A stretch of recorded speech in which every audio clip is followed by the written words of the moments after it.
ఈరోజు early morning 4:30 గంటల సమయంలో ఆత్మకూరు పట్టణంలోని వాసిలి గ్రామం దాటిన తర్వాత ఒక కారు రోడ్ యాక్సిడెంట్ జరిగింది. ఈ కారులో ప్రయాణిస్తున్న నలుగురు కూడాను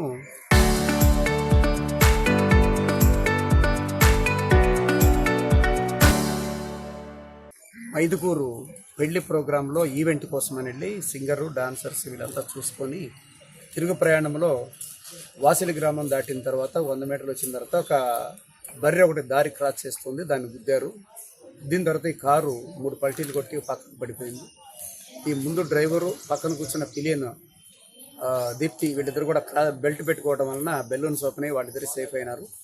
బ్యాక్లో కూర్చున్న భాగ్యమ్మ, కామాక్షమ్మ ఇద్దరు కూడా చనిపోయినారు.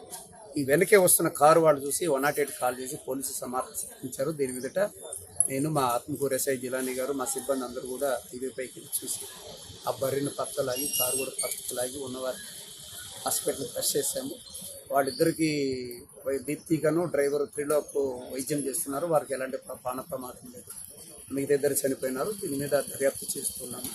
ప్రాథమికంగా ఈ డ్రైవర్ అతివేగంగా తోలుతూ ఆ బర్రెను కుదటం వల్ల జరిగిన ప్రమాదంలో వీళ్ళకి ఈ గాయాలు జరిగి చనిపోయింటారని నిర్ధారిస్తున్నాము. తదుపరి మరలా ఒకసారి పూర్తిగా సీన్ రికన్స్ట్రక్షన్ చేసుకొని కేసు ఫైనల్ చేస్తాం.